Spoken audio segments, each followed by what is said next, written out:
السلام علیکم، آپ دیکھ رہے ہیں 14 نیوز HD۔ خبر شامل کرتے ہیں سیالکوٹ سے۔ سیالکوٹ محکمہ سول ڈیفنس اور ضلع انتظامیہ سیالکوٹ کی ملی بھگت سے ڈھیلے والی ہیڈ مرالا چوک میں حساس ادارے کی جگہ پر بھی غیر قانونی منی پیٹرول مشین نصب کر دی گئی۔ لاکھوں روپے ماہانہ کی بنیاد پر شہر کے بدنام زمانہ منی پیٹرول پمپ مالک و ایرانی تیل سمگلر علی نے اپنے سیاسی اثر و رسوخ کا استعمال کرتے ہوئے کم پیمانہ سمگل شدہ تیل کی فروخت شروع کر کے عوامی جیبوں پر ڈاکہ ڈالنا شروع کر دیا۔ بغیر سیفٹی نصب غیر قانونی پیٹرول مشین کسی بھی وقت کسی بڑے حادثے کا پیش خیمہ ثابت ہو سکتی ہے اور قیمتی انسانی جانوں کے ضیاع کے ساتھ حساس ادارے کی املاک کو بھی نقصان پہنچ سکتا ہے۔ علی باجو ہاور ضلع انتظامیہ کی ملی بھگت اپنے ذاتی مفاد اور تمان افسانی کی خاطر عوام الناس کی زندگیوں کو داؤ پر لگا دیا ہے۔ شہریوں نے اعلیٰ حکام اور قانون نافذ کرنے والے اداروں سے فوری نوٹس لیتے ہوئے ذمہ داران کے خلاف سخت ترین قانونی کارروائی عمل میں لانے کا مطالبہ کیا ہے۔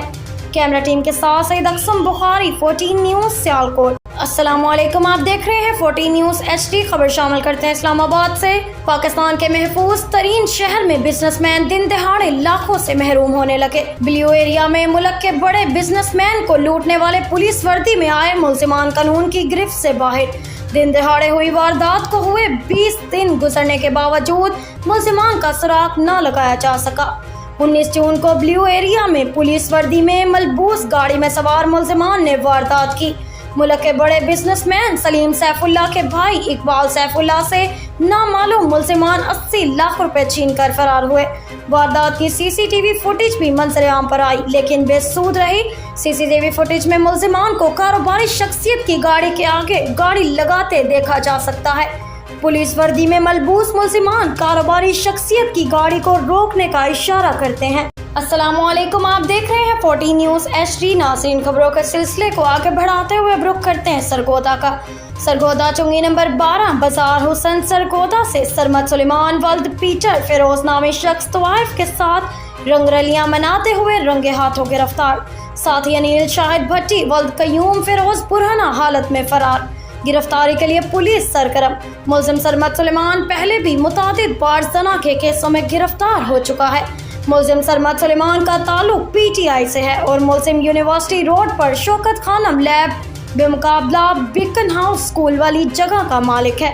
ملزم سرگودا سٹی میں PTI کی غیر قانونی اور پاکستان مخالف سرگرمیوں میں پیش رہتا ہے اور ملزم نے اپنی دکان شوکت خانم لیبارٹری کو کرائے پر دی ہوئی ہے اور ملزم سرمد سلیمان قانون کی آنکھوں میں دھول جھونک کر اپنی دکان جو کہ اس نے شوکت خانم لیبارٹری کو کرائے پر دی ہوئی ہے اس کے پچھلے حصے میں خفیہ طور پر جسم فروشی کا اڈا بھی چلاتا ہے۔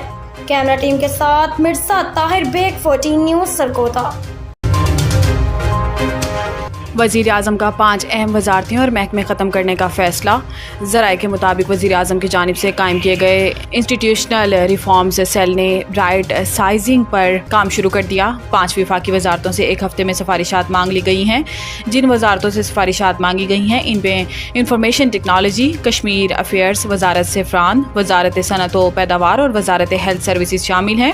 وزیر اعظم شہباز شریف نے صوبوں کو دی جانے والی وزارتوں کا کردار بتانے کی ہدایت کرتے ہوئے وزیر خزانہ اور رکن قومی اسمبلی بلال اظہر کیانی پر مشتمل کمیٹی بنا دی۔ دوسری جانب وفاقی کابینہ نے PWD کو ختم کرنے کی باضابطہ منظوری دے دی۔ PWD سے متعلق پورے پلان کی منظوری دی گئی۔ وزیر اعظم نے بجلی کے بلوں میں ریلیف کو فوری طور پر فراہم کرنے اور وزارتوں کو سولر ٹیوب ویل پر تیزی سے کام کرنے کی ہدایت کی۔ کابینہ کے اجلاس میں ادویات کے اشتہارات TV، ریڈیو اور پرنٹ میڈیا پر چلانے کی بھی منظوری دی گئی ہے۔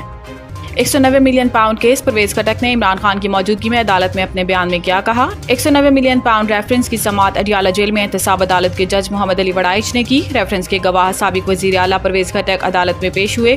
پرویز خٹک نے عدالت کے سامنے اپنا بیان ریکارڈ کرایا۔ اس موقع پر بانی چیئرمین PTI عمران خان اور بشرا بی بی بھی کمرہ عدالت میں موجود تھے۔ پرویز خٹک کا اپنے بیان میں کہنا تھا کہ نیب نے مئی 2023 میں مجھ سے 190 ملین پاؤنڈ کے حوالے سے بیان لیا۔ شہزاد اکبر نے کابینہ کو بتایا تھا کہ پاکستان سے غیر قانونی طور پر باہر بھجوائی گئی بڑی رقم برطانیہ میں پکڑی گئی۔ شہزاد اکبر نے بتایا کہ پکڑی گئی رقم پاکستان کو واپس کی جائے گی۔ پرویز خٹک کا کہنا تھا کہ ریفرنس کے تفتیشی افسر نے بتایا کہ ایجنڈے کے ساتھ ایک تحریر بھی تھی۔